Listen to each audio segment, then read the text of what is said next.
Good evening, everyone. I hope you're all well.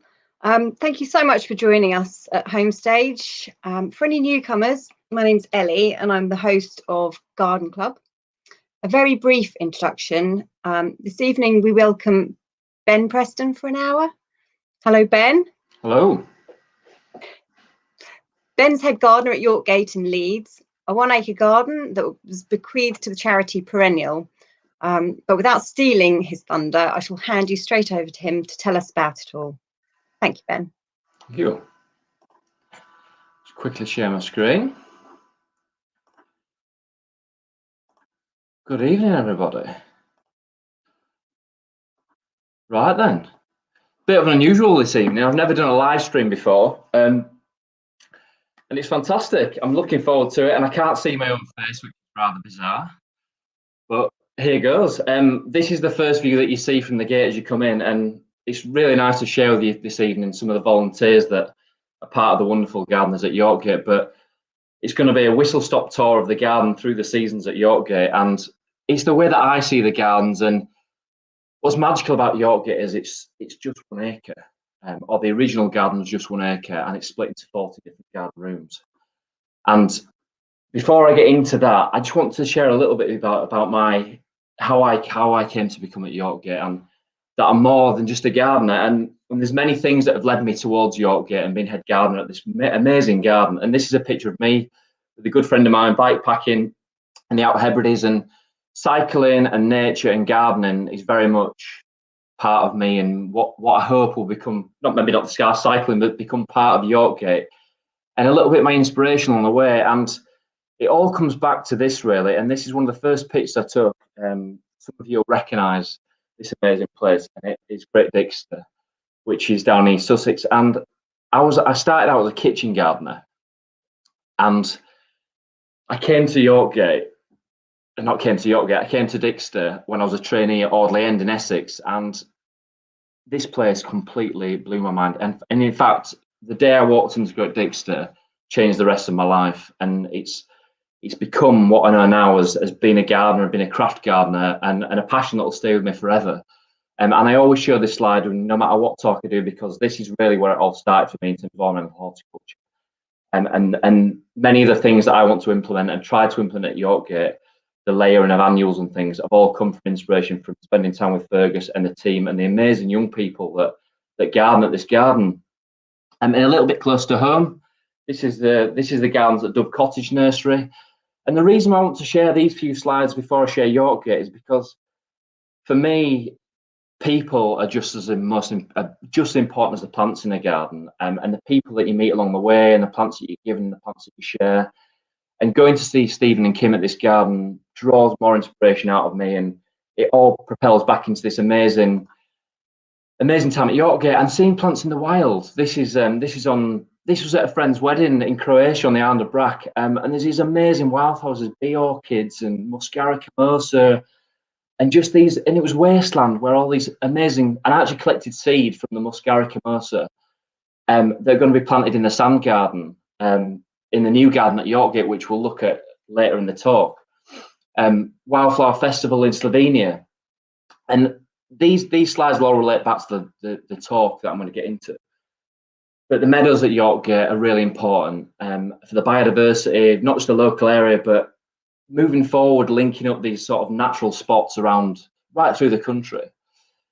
So I'm going to move swiftly on, and this is really where the talk starts. And this is my favourite picture of Sybil Spencer, and Sybil Spencer bequeathed Yorkgate to Perennial in 1994. The love and care of Perennial had taken over it since 1994. So the garden is now 70 years old this year. Sybil and her husband Fred bought Yorkgate Farm, which is 6 acres, back in 1951. And they weren't professional gardeners, they were amateurs. They wanted to keep animals to start with. They had a couple of horses and a few pigs. And they quickly realised that they wanted to create a garden. And Fred and their son Robin, part of Spencer's son and Gilpin, which was surveyors for chartered surveyors, and they collected these ornaments and artifacts and various things on their travels, and together, spearheaded by this wonderful lady, created the magic that is Yorkgate. And I think this is just testament to the family. The three of them, we sort of know Fred put the bones of the garden down, so the paths and the layout and the rooms. Robin was really the master of the arts, so we've got some amazing design gates and the ironwork, and the hard landscaping in the garden is just first rate. And you'll see in many of the garden books from in the 70s and 80s that Yorkgate's used as an example of fine garden design. And Sybil was really known as the plants woman. And together they create this partnership, and the love and the family garden that's still there, it's still very much there today. I live in the house, and I love being there.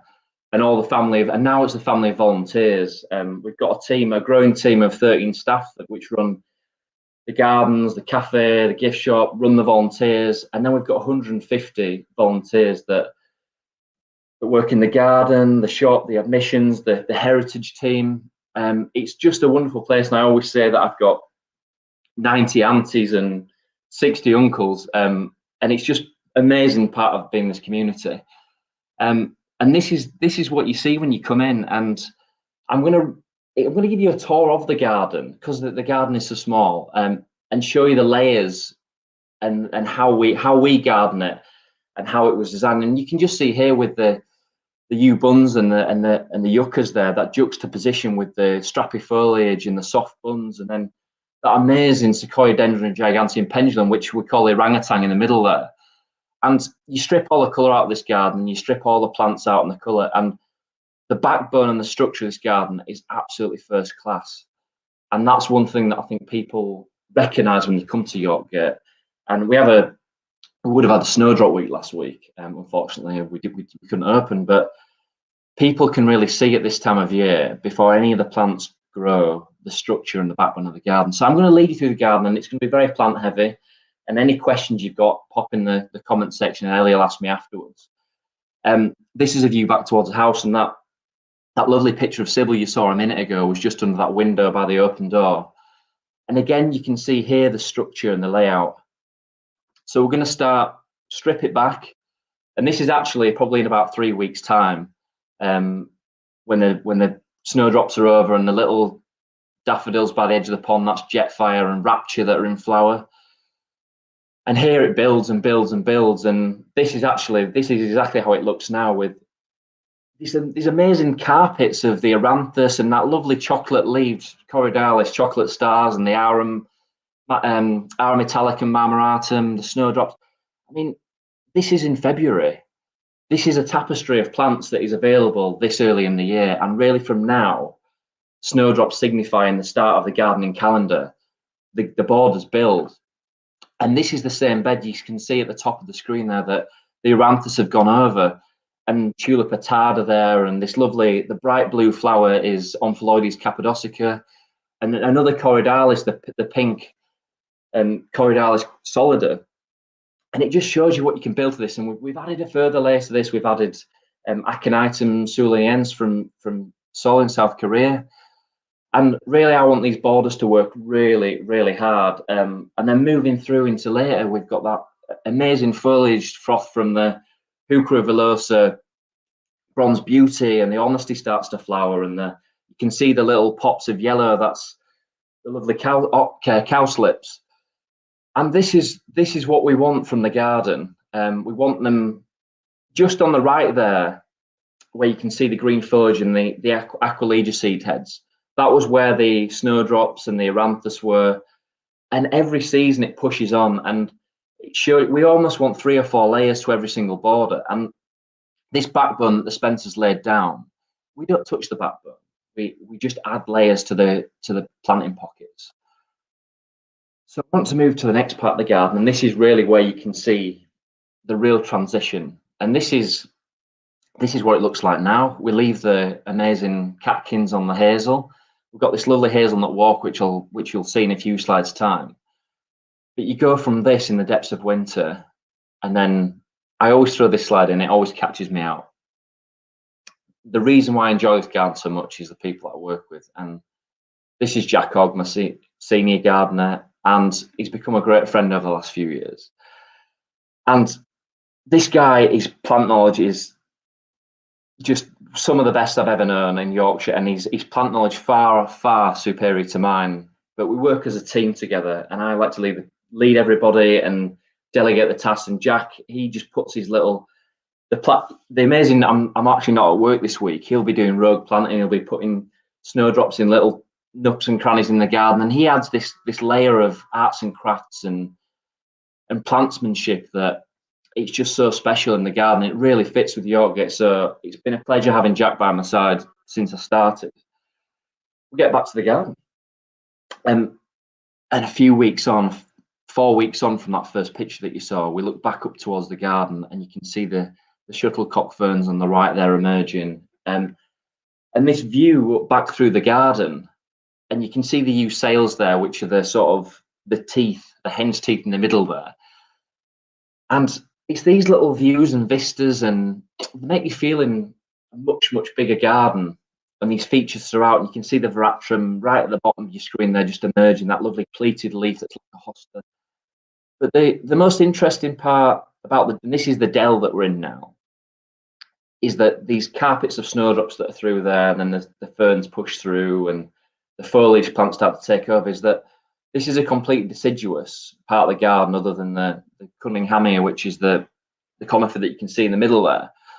And this leaves up, and the leaves come on the trees, and then the foliage takes over. And the way that our woodland plants have developed is often taking the most of the light early in the seasons. You can see the odd splashes of Perennial there. You can pick it up. We've got the Bulliana, and right at the back there under the tree ferns is Perennial Miller's Crimson. We've got these lovely choice plants, and I think for many people this is the favourite part of the garden because it just evolves through the seasons, and this is where the real treats are. We've got the Mechanopsis, we've got the Primulas, and then we've got the real special plants, the foliage, the Astilboides, the Aracemas, more Coriodalis. We've got some really unusual Polygonatums, and it just goes from this quite open, quite sunny spot. The trees all leaf up, and then you get this texture and foliage that just takes over the garden. And this is coming through. This is coming out of the. So this is sort of like divides the dell from the main part of the garden. This is back to the nut walk. So where we were looking at the hazel catkins to start with, and this is I think one of the best combinations in the garden. And this is Galanthus S. Arnott, or Snowdrop Samuel Arnott. And back in the 1960s, Sybil bought three bulbs for 3 and 6pence, which I'm told is 27 pence in old money. And the garden, we must have 20,000, 30,000 S. Arnott in the garden now from them 3 bulbs that she bought back in the early 60s. And we split and divide them every year, and we run them right through the dell. But this is a very good plant in it. And then following this is Tulipa Preston's Fusilier. And you can see the senescent foliage of the snowdrops that's followed by this lovely tulip. And these are truly perennial tulips. They've been in there for 40 years. And they'll push through, and it's densely packed, and you can just see the hazel coming into bud. And these have flowered, the last 3 years have flowered reliably the last week in March, just for when the garden's about to open. And you can see, I don't know if you can see just the right of the yew sails there. They've got the Amelanchier Lamarckii that's just coming into flower very early again, sort of last couple of weeks in March. And this is a bit closer up. It's a multi-headed. I'm a big fan of the species cultivars, which are much daintier than the big flowery Dutch tulips, which are also wonderful as well. But this really, for me, has its place in the garden just because it's so perennial, and people ask, do you rip your tulips up every year? And the answer is, in parts of the garden we do, but not in spots like this where we've got the truly perennial tulips. And this is the view down the nut walk, and it's a very clever idea, and I think this is why many people come for inspiration at Yorkgate, is that these little ideas can be taken back to one's own garden. And because it's not on the scale of a stately home, you can look in one of the 14 garden rooms and think that you like that idea, and you can actually recreate it. It's not intangible. It's not a vast parterre. It's not, miles of beach avenue. And this is treated like a traditional hazel coppice. I'm sure many of you'll see the woodlands where the cut, it might be on a 7 or 10 year rotation, and lots of the woodlands are managed traditionally in this way. And actually, you can see on this very first row where the new leaders are. And every year we'll take out one of the older stems and we'll train in a younger shoot that we've trained. So we keep it thinned out, and there's 6 different types of cob nut on this nut walk that are all hazelnuts, and they get trained in every year. And I just think what a clever idea to take a traditional craft of woodland coppice and create this amazing avenue. And another jack touch was putting the roller in the through into the meadow there that just draws your eye through, and it's one of the vistas that cuts through this lovely garden. I'm just gonna have a little sip of water. This is a little aerial shot, and we've just come through the nut walk, which is just to the left of your screen there. And it really shows you how the garden's broken up into these series of rooms, and we're going to come through the carpet path next, which is just to the left of where the yew sails are, and then come up through the herb garden.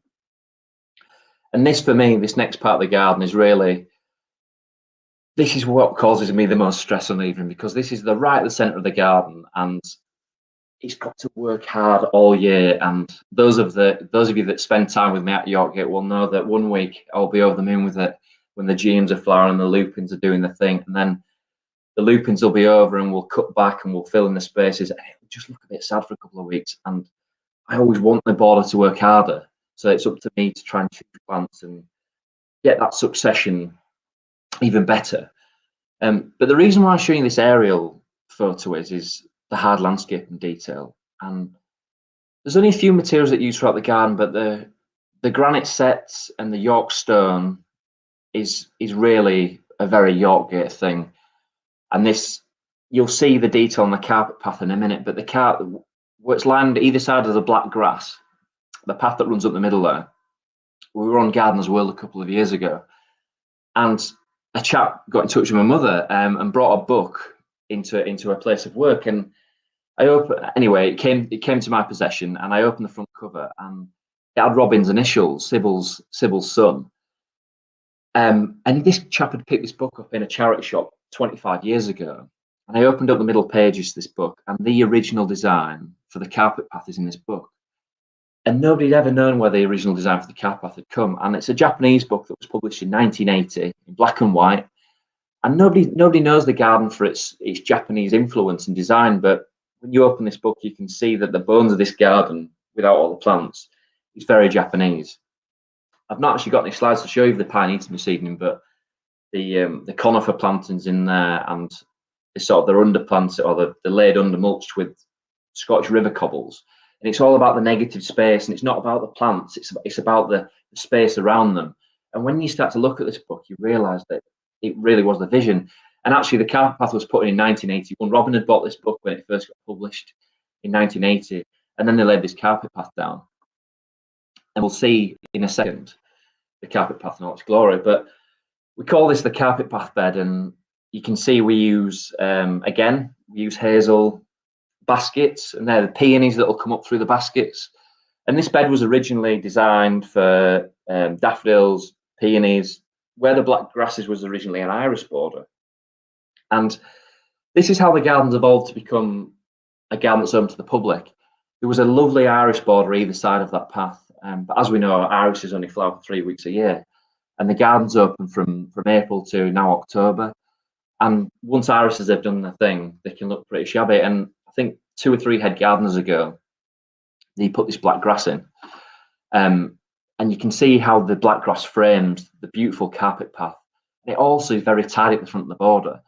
I was never a huge fan of black grass, or Ophiopogon, Planus carpus nigrescens, if you want to be clever about it. But it's got a mouthful of a name, but black grass we'll call it, or black mondo, as many people know it. And it frames this path, and then the magic of the borders can start to work. And this is a lovely picture taken by Clyde Nichols this is in May. And I'm just going to show you how this border develops. And this is when really it looks its best for me. And we've got the ladybird poppies there. And this is looking across, from the other angle. And you probably see you've got a few thalictrums there, and the ladybird poppy is such a useful annual. And that's something that I took from Great Dixter. We'd sow it, we do an autumn sowing and a late winter sowing, and we sowed second week in February. We actually prick the seedlings out, and as soon as they emerge, we prick them out into a plug tray, and then 6-7 weeks later they get threaded through this border. If you lift that red out, it's very green, and there's so much phlox coming. And again, it's a big hit of phlox that you'll see in a minute, that's later in the summer. But by threading these annuals through, it adds complexity to the border that wouldn't be there. And you can change this every year. We could put our layer through it that's a white layer, or you could use a yellow poppy, or you can see at the back there we've got Hungarian blue, which is slightly taller. And by cleverly playing with it, annuals have often got a bad stigma with bedding. But if you can use annuals in a clever way through a border, they can just add to your permanent planting, and it can be different every year. And this is the year before. You can see in the front left there the lovely white Queen Anne's lace. That's our layer grandiflora that we do in exactly the same way as the Prepared Commutation, the ladybird poppy.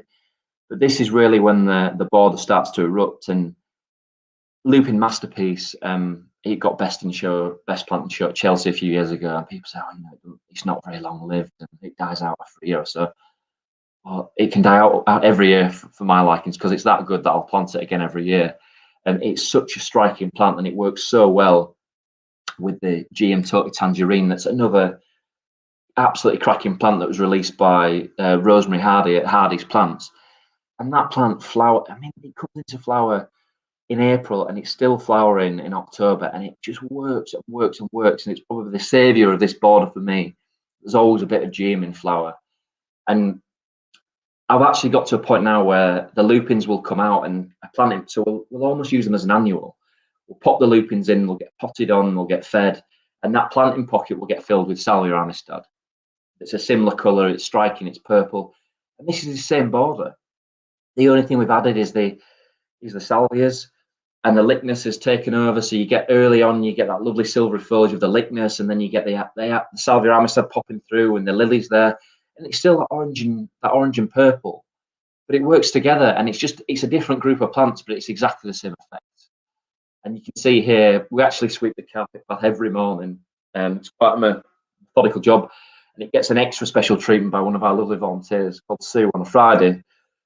We have the Friday tidy, which I'm sure some of them might be listening tonight, and I can't wait to have the team back in and doing the Friday tidy. We looked at that green foliage with the poppy popping through earlier, and this turns into this riot of phlox. And this is on this carpet path in the top right corner. You can see the lignus still flowering, but it suddenly booms, and it's such a heady scent on an evening. And this is late July, early August. So you can see how the border develops, and it's almost a bit intense. And you need the pineatum and the dell to sort of take a breather from the intense colours before you move through to this part of the garden. And then we're talking about through the seasons. This actually taken last year, 2 years ago, but it was like this 6 weeks ago, and you can see the garden looks just as good with no colour in it at all, or just white. And the black mondo's covered in snow, and this York get through the seasons. I mean, I relish when it snows because I get to walk out and be the first footsteps in this beautiful garden on the solid white ground. It's just absolutely magical. And then this is a bit geeky. I'm going to show you the yew sails through the seasons. And we only cut the yew sails once a year. And they go from this tightly clipped, wonderful, and actually people say they must be terribly hard to cut, but they're not, because they've been so well clipped for many years that you can just follow the lines. And hopefully, it'll probably be my tenure when we have to cut these right back to the wood, which I'm not looking forward to. But this is the fluff that you get, and the late summer light that catches the new growth is really lovely. And then we cut it, and we usually cut it back end of the summer so that it's not going to. So this would have been cut in late October, and we actually cut it even later now. We cut it in November, December when we're closed. And it stays like this tightly clipped hedge from November right through until it starts to fluff in early May. Really, really defines the garden. And again, little sprinkling of snow does wonders. Really, really great. And this is why it is so great, because it just sits in the centre of the garden. You can see it from every room, and it's become an iconic feature of the garden. And just at the base there, I had to throw in a picture of the snowdrop. This is Wendy's Gold. My mum's probably watching. My mum's called Wendy, so Wendy's Gold's got a special little spot in the garden, gifted to us by Anne Wright, who's an amazing snowdrop and daffodil breeder. And we've created this. Well, my vision for the garden is to create a snowdrop walk through the garden. We never had many different cultivars and species of snowdrops, but by creating this walk around the garden, people they don't come just to see the snowdrops, they come to see that winter structure I keep talking about, and the aranthus, and we're adding many cyclamen to the garden. The layers of cyclamen, for me, are just as important as the layers of snowdrops. And creating this winter tapestry before anything else emerges is going to make it such a magical place in February. Last two pictures of hedges, I promise. And I always do a bit of a before and after here. I love this. I love seeing the fluff, and that's Dave, one of our old trainees. And it goes from this fluffy. This again is late summer, early autumn, and you flick through, and this is the progression and the changes, and wow, we should get used to every season. And I think being a gardener makes you appreciate every season for its own qualities, and it does wonders for the working life. And it's a pleasure to come out to every day. Again, structure. Before anything flowers, this garden looks good 12 months a year. We've got some very simple box spirals. We've got the tightly clipped hedges. And one thing here that you probably won't notice to start with is the vista. And you walk through the orchard garden where we first started, and you walk under the Picea smithiana, which is that tall tree in the centre there. And it's just another tree in the garden. And you come through to this axis that cuts northeast to southwest. And it's absolutely dead centre to this path. And the vision for that, the Spencers would have never seen this tree and this vista in all its glory. They've planted this garden for the future. And I feel very lucky to have been keeper of the keys when the garden's 70 years old. I think in another 30 years' time, that tree might have to come out, and it'll take another 30 years for something to replace it. But this is obviously with the tulips popping. This is in April.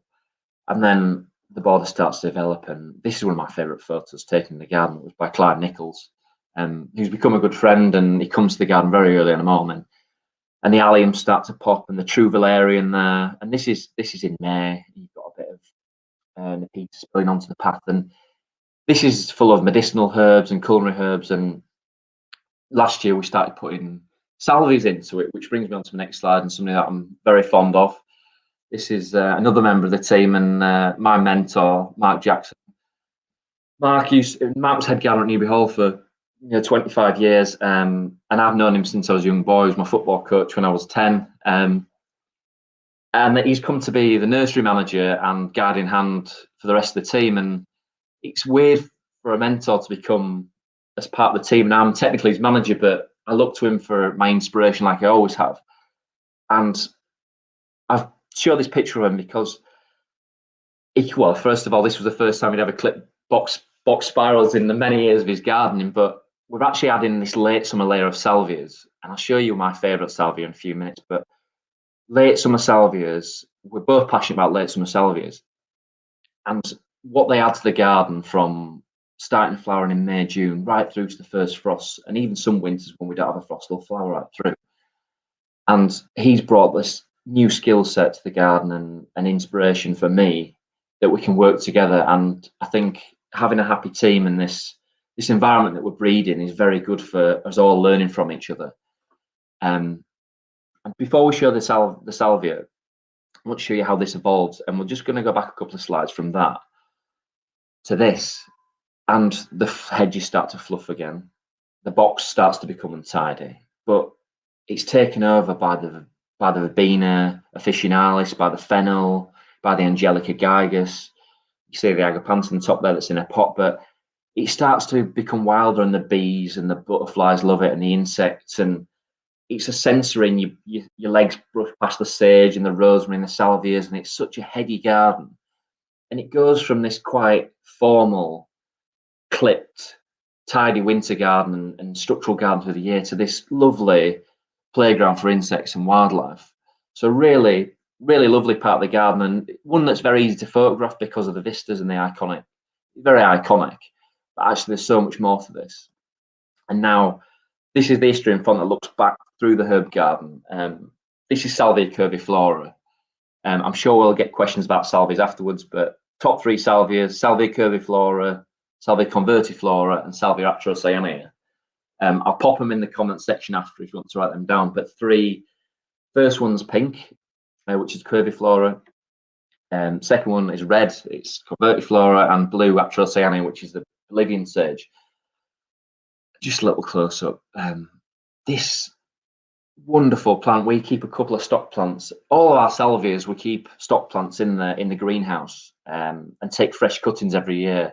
And these cuttings were taken about now, last year, maybe a little bit later because we're a bit late. But this intense pink, it's a must-have salvia, and you can just be so fruitful with the propagation and give cuttings to friends. And I think that's another thing about the genus is it's very easy to propagate. There's always new cultivars. The whole colour spectrum, you know, we all know Hot Lips and Royal Bumble and Blue Note, Knacklinder, which is the lovely purple. But you can really, there's a salvia for everybody, and very, very useful plants. So I'll stop banging on about salvias and we'll move on. The veg garden, and this is where my career started out. I had a passion for vegetable growing before ornamental plants, and this is just a little view back towards the veg garden. And again, I'm going to show you the succession and through the seasons. And this is what the cabbages have just gone out. So this will be late April, early May. Lettuces are growing well, the peas are growing. And this is another angle. So we've got the sweet corn and potatoes. And yeah, it must be late May because these lovely tagetes at the front there's just been planted. And then it starts to fill and the tagetes fill out. People say to me, oh, marigold is such an old lady's plant. And I say, well, you should never say that, because these plants prop up this veg garden, and he's selecting the cultivars. And well, often somebody will say, oh, I don't like heucheras. Well, I didn't used to like heucheras, and I used to say, I don't like heucheras. Well, I love heuchera bronze beauty, and I love heuchera villosa, the bride. I think getting out this mindset of detracting from a plant. These marigolds, these 2 that I use, we've got the African burning embers on the left there, which I'll show you a close picture of. And this lovely one that creates this low hedge around the veg garden that we plant every year is Tangerine Gem. Look at it. It frames the veg. It creates this tiny hedge and creates this insecticide, that the natural insecticides that marigolds create. And it's just as beautiful as the rest of the garden. And we get plump veg and we get these spilling borders. And then this is the Three Sisters planting. We use courgettes or squashes at the base, and then we plant the sweet corn in between. And then you can plant borlotti beans or runner beans at the base of the sweet corns. We usually do the Two Sisters rather than the Three Sisters. But what you get from this, I'm sure many have heard of it. You put your courgettes in that take up the ground cover. They stop evaporation or transpiration from the water. They stop weeds, and it holds the moisture in for the sweet corns and the courgettes. And then the courgettes, the sweet corns push through and take up that. They're very linear plants. Obviously, you've got to plant them in groups because they're wind pollinated, but it shows how you can get a lot of crop from one space. And you plant beans at the bottom of them sweet corns, and they'll climb up. Really, really small vegetable garden, but it's very productive. You got the potatoes on the right there that'll come out, and that'll be followed by a second crop of beans. So, we don't have to be overly complicated with the veg garden. But by simply planting these amazing marigolds around the edge, it looks so much better than naked soil. Just a little close up there. We collected our own seed a couple of years ago, and we've got this, which is a cross between the 2, the burning embers, the taller one, and the tangerine gem. And that's it close up. And that's burning embers. He asked why the pot's on top of the sticks. It looks good, and it stops the net coming through the sticks. It's a question that we get asked. I almost get asked daily in the summer, but it's part of the arts and crafts feel, and it does the job. So something a bit more experimental now, and enough of the veg. This is in the paved garden, and the paved garden's gone a bit of a transformation since I've been here. I think it's gone through many guises as a garden, and we wanted to this is a bit of a precursor to the new sand garden that we'll see later in the New York Gate. Obviously, we've got this, it's meant to be Aramurus Himalaya-calamus. I've got a funny feeling it's Cleopatra or one of the other cultivars. But really dug lots of, this is probably the hottest part of the garden. You can see the Ioniums here. And then the Ioniums go down and you get this amazing, really hot, you got the grasses and the Ioniums and the Verbena Bampton. I'm going to show you a bit of a close-up. And this really, I like to collect bits of inspiration from my travels, and I went to La Gomera a couple of years ago, and I've been to a few of the other Canary Isles sea plants. And the Ioniums here, the tall, these Dr. Zeus type plants. People say, oh, it looks like a terribly hard work to keep them, but no, they're one of the easiest plants to keep. They go in the greenhouse in the ground for the winter, and it takes us half a day to plant these out. The biggest job is deciding where to plant them. And they're so used to the wind from the Canaries that they don't suffer from the wind rock at all. You get them in the ground, you plant them well, and they just take over, and they create these lovely sort of spikes of dark purple foliage, and they work very well with the grasses, and that's bronze Ferula communis there, the giant fennel.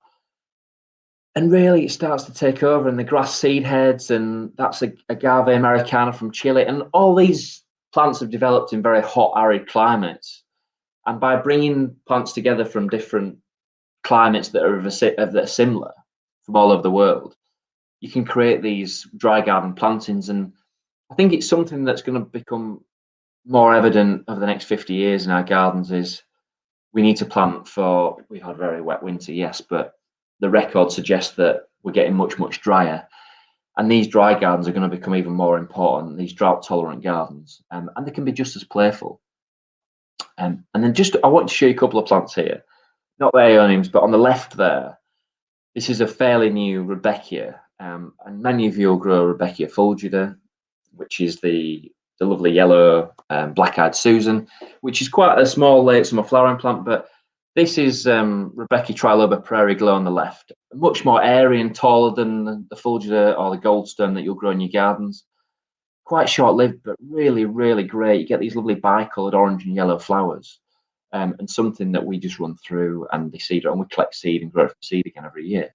And if they die out, then we replant them. And on the left there, many of you know Verbena officinalis. Well, this is one called Bampton, which has got this lovely purple foliage that works well with Aeoniums. Beth Chateau championed it, and it's got this lovely dark leaf with a pinky lilac flower. And just these, again, I mean, I'm a big lover of purple and orange, as you've probably seen already, but they work together so well. And it's become a really special part of the garden. And I'm not actually going to picture the rockery, but there's a lovely rockery opposite that Jack's created, and it ties in very well. Another sip of water. And I'm just going to slow down a bit now, because we've come out of the intensity of the garden into the wilder parts of Yorkgate. And I mentioned before that the whole of Yorkgate is 6 acres. And this is one of the most special parts of 6 acres. And previously, I know Martin Walker, one of the previous head gardens, he started to do a bit of work out here, but it's largely been untouched. He planted these fruit trees through. And one of the first things I did, and I was quite angry one evening, and I jumped on the mower and cut these paths into the meadow for children to run around and for people to enjoy. And actually, I divided it up into the areas depending on how vigorous the grass is, which was a bit of a fluke, really, because depending on the vigor of the grass, there's the different quantity and density of wildflowers, and it slides away from left to right. And on the right hand side, some slightly damper, and previously Martin's planted some Camasias, and we've sprinkled some Fritillaria Eleagris seed that are doing very well, especially with the last couple of wet winters. But this is you come out of the intensity of the rooms and you come out into this space, and the diversity here, this lovely little plant, which is very Yorkgate for me, is wild pignut, signified ancient woodland. And the amount of pignut in this meadow, and I don't know if any of you have ever dug up pignut, but they're like a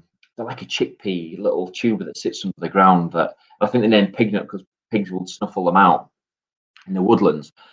But its host insect is the day fly in chimney sweeper moth that come in their thousands or live in the thousands in this meadow, when all this flower, well, throughout the season in their various life cycles. And it's just this amazing carpet, this low growing, like a tiny Queen Anne's lace with the buttercups. And it's just amazing, the yellow rattle that's there. So one of the things we did to reduce the grass is we added this wonderful plant. And many of you will heard many people talk about yellow rattle when they're establishing a meadow. And one of the questions I often get is, I bought some yellow rattle seed and it won't germinate. And well, first of all, it needs to be sown fresh. So if you buy a seed package from a seed company, it's been collected the year before, it's often not viable.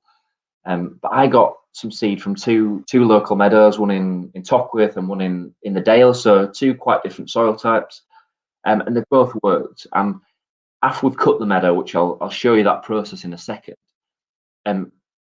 we collect the yellow rattle every year, or Rhinanthus major as it's known, and we resow it. And it's an annual, and it feeds on the grass's roots and just reduces the vigor. And what that does is it gives room for the wildflowers to actually compete with the grasses. You see paddocks and grasslands, and when we cut our lawns, the grass outcompetes everything else because it's such a vigorous species and there's high nitrogen levels. So by removing the grass and meadow and by using the yellow rattle, this hemiparasitic plant, we can take the fertility out of the land, and we've already seen that the wildflowers are starting to flourish. We've been doing this for 3 years, and it's amazing what we've seen already. I'm just going to move on. And after the yellow rattles and the knapweeds and the pignuts, you get the lovely purple froth is Agrostis capillularis, or meadow fescue. And this is just as beautiful, and it's so undervalued. Is when the wind blows through this meadow and catches the lovely purple fescue, it just creates, it's just a magical place to be, and it's a very peaceful place, and there's deers running through, and we have barn owls and tawny owls that live in the trees around, and then we cut it. Rewind, this is the lovely chimney sweeper moth, and it's a day flying moth, and it's about as big as your thumbnail. And this is why the pignut's so important, because the diversity that it brings, and this moth that flutters around the meadow in the months of May and early June is really magical. And it just shows by having such a big quantity of something like that, how you can bring diversity to the garden or the meadow. And this is the morning before we cut it. And right, I don't know if it's a crazy idea or not, but we started cutting it with sides, which is very hard work. And I don't know if Andy, our training, is watching tonight, but he got the short straw last year. I was incredibly busy. He ended up doing quite a bit of it. But we had some early morning starts, and I used sort of a power scythe and an Allen scythe the first couple of years, and we've gone back to using traditional Austrian scythes, and I've seen used in meadows in Europe and other gardens. And Luke at Meanwood Valley Farm, we've got a great relationship, came down and showed us how to use the scythes, and it's quite a liberating thing. And it sounds quite hippie, but being in touch with the land, and we can see where the grass is thicker and where the species of plants are moving around, and moving slowly through this meadow and cutting it into these windrows, you find out exactly what's going on, and it changes throughout the meadow. And it's a great skill that I think should be preserved, and it's something that we'll continue to do every year. We need to find a better regime, and we're going to break it into sections and not do it all at once, because it is hard work, and you do get blisters and a sore back. But Andy really took to it. And then we'll turn this hay, and all the hay goes to Meanwood Valley Community Farm, urban farm, to their alpacas and their sheep. So all the hay is collected, and we take it there, and they store it in their barn. They bale it and store it in the barn. So it's amazing. And so many cultures. I remember when we're doing this siding, there's many people, especially from the Eastern European community, that will remember their grandparents doing it, and they've got that nostalgia of spending time in the villages with their grandparents, or even just seeing it growing up. And it sort of brought communities together. And I know down at Meanwood Valley Farm, they've got people that have started to interact with it and getting involved with the scything. And it's such a community thing. And we've got volunteers that get involved. I don't know whether Brian and Jan are watching tonight, but Brian ended up doing a huge amount of raking a couple of summers ago. And it's just getting into this rhythm of this traditional management that we need to get back to. We've lost 99% of the meadows in the UK over the last 100 years. And this is hopefully our little bit of returning it back to the way it was. So back into the garden, I'm moving sort of as you would as a visitor to the garden. And I started off with this quite drab photo of the white garden. And I'm going to show you this slide twice.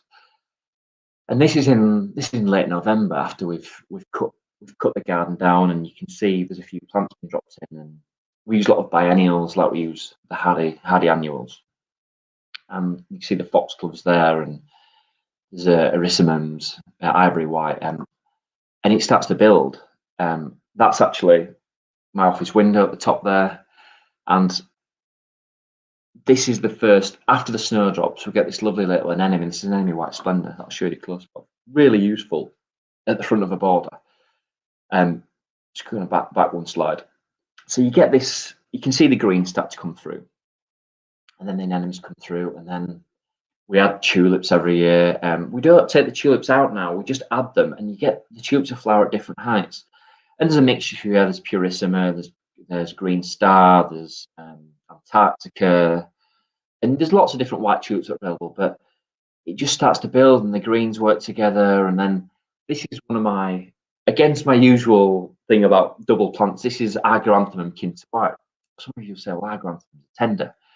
Well, they are, but they're so easy to propagate like the salvias that I actually risk putting the Agaranthemums out because they work so well with the tulips. We drop them in and we risk it for the last frost. And if we get the late frost, we'll replant them. There's just a few plants dotted through. It's about these plant associations and different flower forms that work together so well. And then it evolves to this, and the foxgloves that we planted start to tower over, and then you get the achilleas, and you can see the Agaranthemum still carrying on flowering. And on the right hand side there, we've got Persicalia polymorpha, and in between the Cranberry cordifolia, and it's really, really plant heavy. The odd rogue plant slips in there that sometimes I leave because people visiting the garden always like to spot the anomalies and make sure that it's not a perfect garden. So you get the odd orange Californian poppy, or I don't know, little, what we're thinking of, little pinky flowered Byzantinus. It'll come back to me in a second. But anyway, we leave them little snaps in. And it starts to cascade over the edge of the path, and we plant Helichrysum at the front of the border, which is that lovely little Helichrysum macrophyllum that we put in our hanging baskets, a silvery leaf plant. And we let that cascade over the border. And then you've got the Geomphaeum there, the white one, the silver leaves of the Artemisia valerifinis and the Cardoons, and still it's Iris siberica there. And it just starts to build and build as the season goes on. And it's incredibly high maintenance. But if you want to go to a great garden, you don't expect a garden that you can garden at home. And I always say, if you go to a Michelin-starred restaurant, you want to eat food that you can't have at home, like you can't cook yourself. Well, I want people to come to Yorkgate and feel like that. They might be able to take a section of ideas with them home, but the complexity of everything put together, which we're still working towards, is what I want for this garden. The design there and the backbone's already there, but creating these layers of plants and this succession is really what makes me tick. And this is Mary and Audrey, again, the Friday team, adding that summer layer, and there's Cleomes going in there, and the Cosmos. And after the tulips, we clear the sort of the detritus, the browning foliage, and we add another summer layer through, and we add maybe 150 to 200 annuals. And it sounds overkill, but it fills all the gaps. You've got Cosmos, Cleome, Amimagus, Amivisnaga, Centuria Snowman. There's so many things that you can drop in just to give it that pop and give that season longevity. And this is November, and it's still a white and silver garden. You've got the Helichrysums taking over, the grasses are coming in. I don't know if you can see on the right there, you've got the curled up seed heads of the Amimagus, which is like a same as what you get with the wild carrot, the Dorcas. And this almost is just as good as when it's in full flower. And I love to see this border evolve, and it's something that we work hard on, and the volunteers and Sue and Jan every Tuesday or now Wednesday come in and Joe with a deadhead all the deadheading. What am I thinking of now? The lovely little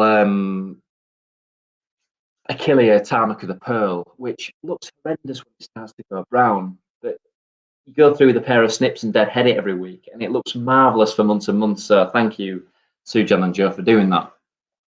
And then back to the clear out, and this is just before that first photo that you saw, and Marg and Janet there, two of our lovely Thursday volunteers, clearing through this border, and this will all get cut back. We tie the grasses up, and then we go back to this. And this is the intensity and the complexity of the garden through the year, and something that I love and strive for in a garden. And this is how we deal with the borders in the garden. I'm not showing you any picture of the hot border, but we deal with this in a very similar way. And that's not got that early layer that this has got, but it will do when we get the inspiration from elsewhere and looking at our peers and other gardens. So it's all about this complexity of the garden. So that's Yorkgate, that's the 1 acre plus the meadow. And around the house there is the 1 acre that we've been looking at. And if you picture this, but you can see the land to the right with where the cars are parked and the house there. So we brought the 6 acres of Yorkgate back to its 6 acres a couple of years ago. And in 1958, the Spencer family sold off that little snippet of land to fund building the garden. And 6 years ago, Perennial were lucky enough to buy it back. And we've added to the garden, and we've added a new cafe, a new car park. And the reason why we've done that is not to try and make it a bigger garden. It's because we had 17,000 visitors a couple of years ago, which doesn't sound like a lot, but we never had a car parking space. They're just volunteer cars. And 17,000 visitors without a car parking space takes a lot of toll on the local area. But what we've done is we've got this holistic approach of protecting the 1 acre gem that is now heritage listed as of earlier this year. And this is a little map overview, and that the blue square that I've highlighted, that's the original 1 acre that we've been looking around. And past there, where the trees are, that's the meadow. So everything on the left-hand side of your screen there, you can see it's the new garden. And I'm just going to show you a few snippets and how it's evolving. I'm incredibly proud of it. There's still a lot of work to do, but this is how it started. And I'm going to move through these slides fairly quickly. It's quite dull to start with, but this is how it evolved. And the diggers came in and removed the soil, and then this is what we've created. So I'm just going to roll back. So that's actually the angle that we're looking at. And we've dug out the soil, and we've created this amazing Mediterranean garden. And I've got to put my bit of personality on this garden. And Alistair Baldwin, the amazing landscape architect that's done the master. So I wrote a brief, and Alistair put together a master plan, and the flow from the car park and the nursery and the cafe. And we worked with Jackman and Braithwaite, the architects, and Paul, who was wonderful, had project managed the build and the cafe and the inside work, and it's all fitted together wonderfully. And then I get to put my mark with the planting, and myself and the team, and myself and Jack went and chose the stones from the local sand quarry. We went and picked up the olive trees, and I wanted to create this derelict olive grove from my travels to Andalusia. And lots of these are autumn flowering crocuses, but we've been planting this up, and there's a few pictures, and I just want to show you this concept of gardening sand. And this is Agapanthus navy blue going in, and we wash all the soil off the roots, and there's actually 2.5 foot of sand in this garden, which is quite alien to many of us. We saw a talk a few years ago by a chap called Peter Korn in Sweden, and there's many other gardeners that have started to use these techniques. But the soil's the sand is incredibly moisture retentive, which you think is very free draining, but it actually holds the moisture. And once these plants are established, once you've watered them in, it's incredibly drought tolerant, but also incredibly, with all the heavy rain, it drains through. So it's got this wonderful equilibrium of, we're pushing the boundaries doing this in Yorkshire and England, but hopefully it's going to work. And this is on Saturday. This is bare roots. We wash the soil off everything, and this is Eryngium biogatii, Eryngium alpinum, and we also put some Echinacea pallida. And these plants, they don't, maybe minus the Echinacea pallida, pallida, which we'll have to see. The eryngiums don't need all that humus and all that energy that's in our soils, and it's amazing how the plants root systems, and some of the plants we've put in here I've actually taken out just to see the root systems, how they developed. You see, we've got the agave that I've moved into them. Jack's put various agaves in this part of the garden, but they pushed these sort of the water roots out and these feeder roots much further than they would in our traditional cultivated borders, and it's just created this amazing mini landscape it's almost like a Cathy terrace in Andalusia, and it's evolving and it will evolve, and as we learn new plants, you can see at the bottom of the screen there where the Iris Italica, Phlomis Italica is. We've got species tulips, so the idea is there's species daffodils, species tulips, there's crocuses, there's Galanthus gracilis, which is a lovely species daffodil, and then we'll get that perennial layer. There's Aeromuris, like there was that we have in the dry garden, and then eryngiums, and there's going to be grasses, Stipa gigantea, Stipa pinnata. You can see, I've not got it close, but fascicularia from the Atacama with that lovely sort of bright blue bract that it gets. But we're really pushing the boundaries here, and I don't think everything's going to work. And people say to me, "Oh, that's not going to work," but we'll give it a try, and if it don't work, we'll change it. And it's always going to evolve. And because this is a new part of the garden, there's no boundaries. And the olive trees, they've got through the -7 of the last few weeks that we've had and the heavy snow. So fingers crossed they're here to stay. And this was 8 inches of snow just a few weeks ago, and you can see that it's hanging heavy on the olives and the yucca, but it cleared, and we started to put the hedging in. This is only last week. There's the yew hedging, this is on the north face side of the garden. We create a barrier between us and the road. It's going to be a lovely curved yew hedge, like the hedges in the garden, and where Jack stood there in the middle of the path, it's going to be have an arch there, so when you come in the front gate to the garden, you'll walk through an arch and then be greeted by this sort of mini amphitheatre. And some of the detail, and this is Alistair's touch. He's taken this slate detail from the house. The main house was originally slate roofed, and Sybil didn't like it, so they took it all off, and they've got these amazing, there's some Luchin style steps with the stacked slate in the garden, and under the arbour we've got these lovely, where it's laid on its end. I mean, he's taken that design, he's brought it to the new garden, and the local sandstone and the slate detail, very simple but very, very clever, and it fits with the amazing architecture of the original garden. And the woodwork, the gates, the plant sales hut that I would create this lovely nursery, and this is back to Mark, the nursery manager. Again, inspiration from the Dixters and the Dove Cottages is, in the next 5 years, we want to be able to produce every single plant ourselves, and if we can't propagate it ourselves, we won't grow it. We've had to buy in the first couple of years. We're starting to prop many things ourselves from seed and cuttings, and we're going to be having stock beds. But in 5 years, if we can't grow something, we won't sell it. And that's the ethos that me and Mark are wanting to build up, and we'll only sell plants that are in our own garden. There's actually, you can see where the benching is here. We're actually weaving a hazel fence around it. It's going to start on the 16th of March. And I can't wait to enclose this area. But really, really exciting times in future, and it helps protect that 1 acre that the Spencer's created. And this is my lovely team, drawing very, very close towards the end of the tunnel. This is the paved garden before it gets going, but I couldn't do it without these guys. We've got Andy, our trainee, on the left, Sally with the pink top on, who is my saviour. She does everything admin-wise and organising me in the health and safety. Zoe to her right, the volunteer coordinator, Smiley Jack at the front, Mark behind, and then Suzanne in front of me, who's heads up the catering department. And I'm really, really proud of the team and what we've achieved, but we've got this amazing family feel, and the volunteers that support us is really a special part of the garden, and I hope that that's inspired you to come and visit. I'll end with the new gates rather than, we started with the old gates, and hope you've enjoyed. Come and see.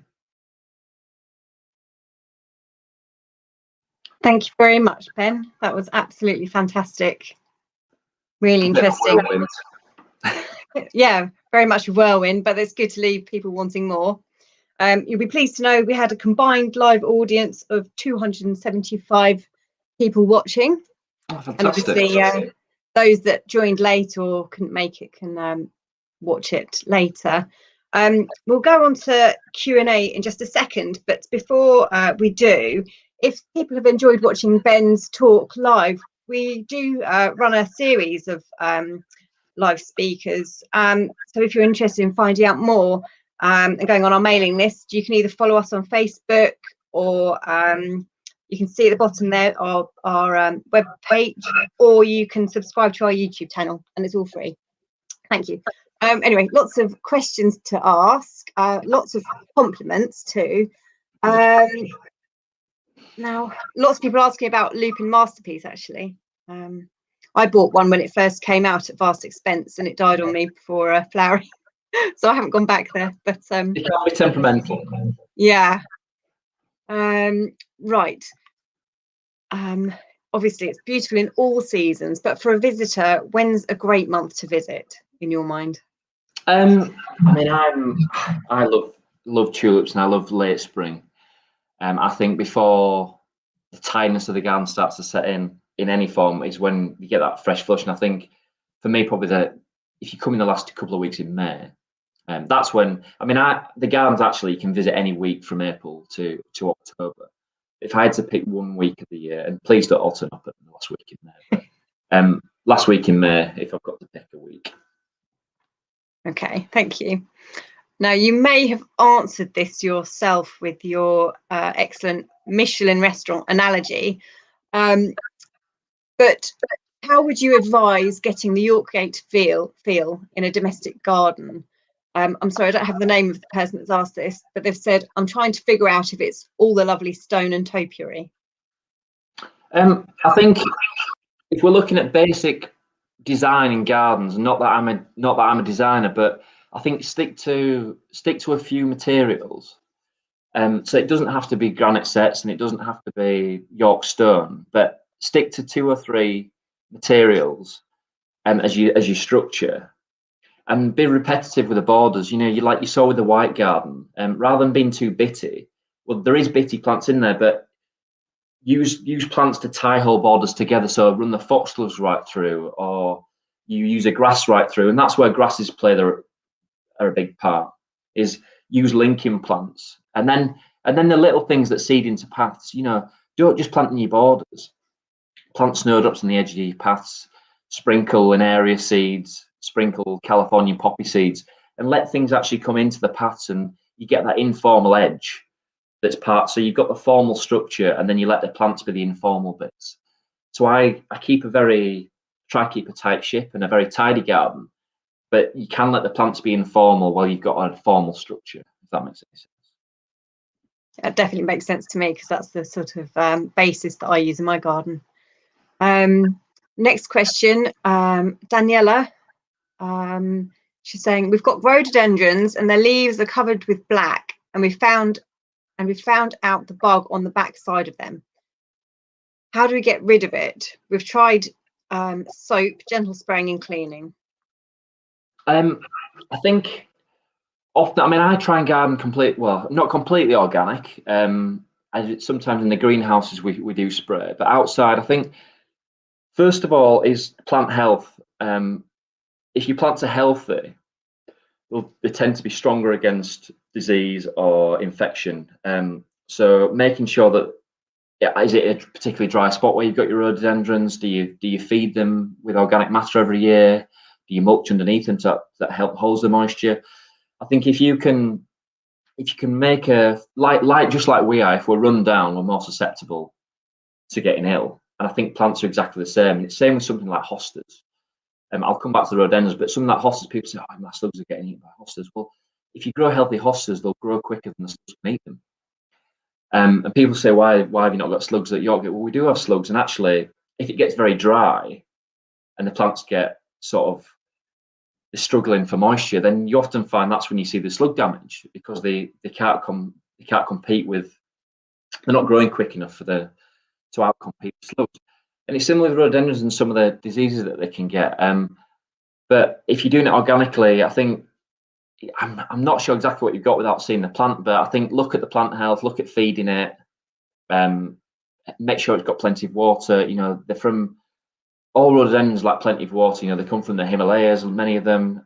So try the plant health first before you start. So prevention rather than the cure. Now that sounds a bit like windows, but go for that. Sounds wise.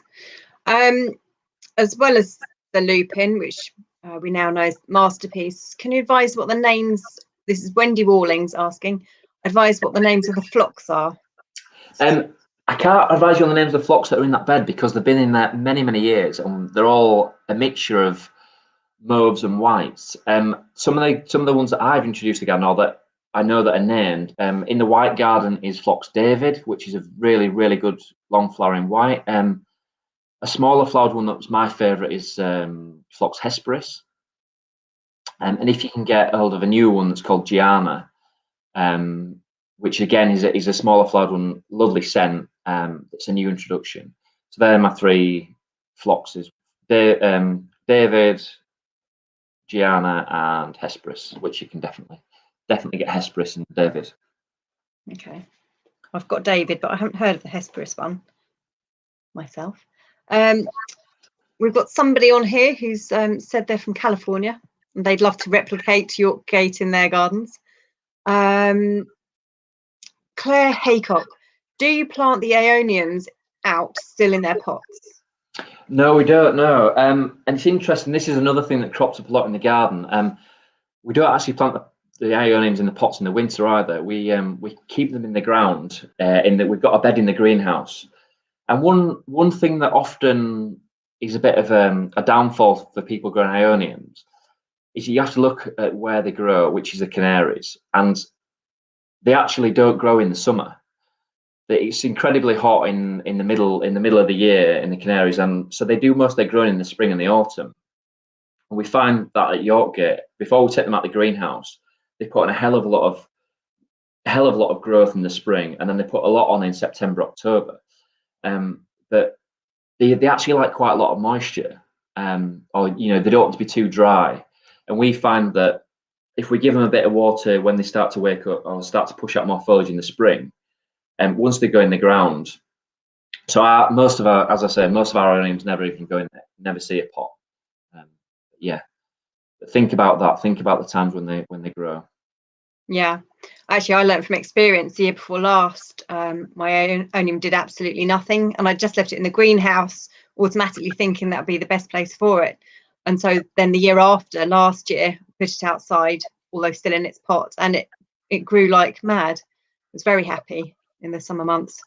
Absolutely, yeah. And I think rather than they're going to that sort of dormant state in the Canaries, and the ones I saw in La Gomera, they almost lose most of their leaves, and they've got sort of that tight central bud, and they do that to protect themselves so they don't lose the moisture.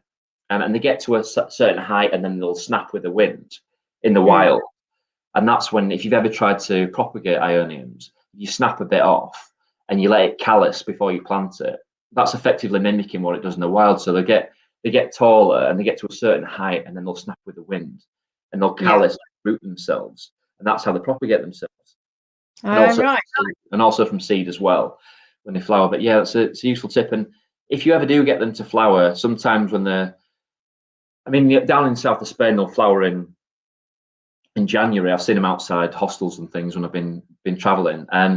But we've got one that's just about to come to flower. And if yours do ever push out a big yellow flower, it's always a yellow flower.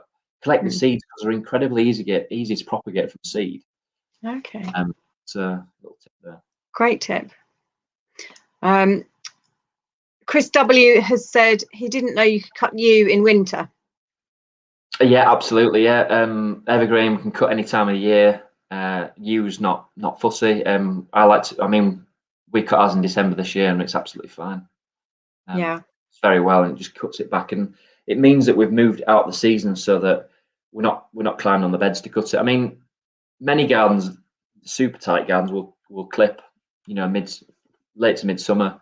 Oh no, sorry, early summer, and then they'll do it at the end of the season, sort of September, October. But no, we cut ours box as well. You can cut well into the colder months of the year. Yeah, we had a a speaker called Darren Larigo. I don't know if you've heard of him. He's No, one of only 3 topiary artists in the country, I believe. And he said that he does all his cutting at any time of the year. Any topiary. So it's often maybe the rules. A lot of most evergreens you can cut 12 months a year. Yeah, great. Right, I think there's just one last question. Sue Hurrell, how do you manage gravel paths at Yorkgate? A lot of sweeping. We actually re-gravelled the paths last week, and especially when you get a few young children around the garden throwing it and kicking it. But yeah, no, we go around with, I mentioned the Friday tidy. We have a big tidy once a week. But every morning we'll go around, and especially the granite cobbles and on the carpet path, the millstones, we will literally go through the garden and just have a quick sweep of everywhere. So yeah, lots of maintenance. Yeah. But obviously, in your own garden, you won't have the footfall that we do. The more traffic that's on the paths, the more it gets kicked around. But yeah, lovely. Well, I think that wraps up. Oh no, there might be one more question. Hold on. Oh, somebody asked about is it tagette? The tagetes, yeah. Oh, tagetes. You're right. Where did I see that? Oh yes. Are the tagetes in the veg garden single plants? Mine never seem to have more than one stem, and this is Heather Walker. All right. No, they produce. They should be multi-stem. So what we do is I don't know how early she sows the tagetes, but they don't like to get checked. So actually, maybe sow a little bit later. Leave it till April, or even late April. And once they get going, and when they get a couple of true leaves, then pinch them out, and they should branch nicely. Get them so that if we prick out ours into a 9 centimetre pot and we grow it on until it fills that pot, and then they'll go out in the rows in the vegetable garden. But yeah, mid to late April sow in, and then pinch them out so that they fluff, and then that should get a robust little plant that's multi-stemmed. Brilliant. Thank you. One last question, and I have to read it out because it's my mum. She's just popped up with her question. And I'd like to know as well, because I'm a massive salvia fan. Could you repeat the names of the main salvias that you're a big fan of? So I'll give you a little bit more on salvia. I'll give you my 3. So the one that the one was curviflora. So curve as in like the curve of a ball. Curviflora, which is a lovely pink. Confertiflora, that's with an F rather than a V. In my Yorkshire accent, Confertiflora. And the third one was Atrocyanea. I've got that one. Yeah. Well, I'm impressed because that's not many people have got that. And it's Atrocyanea is truly hardy, and it produces a tuber like a dahlia.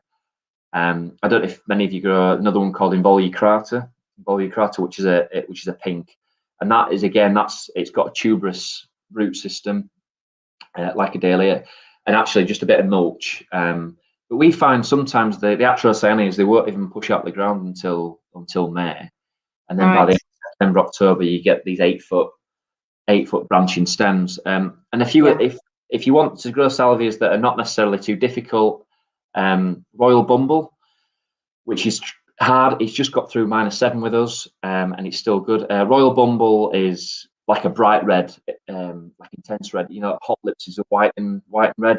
It's a true red. If you want a blue one, Blue Note, purple Knacklinder, which is Night Moth. But they're my 3 sort of macrophylla types, which are the smaller dome types.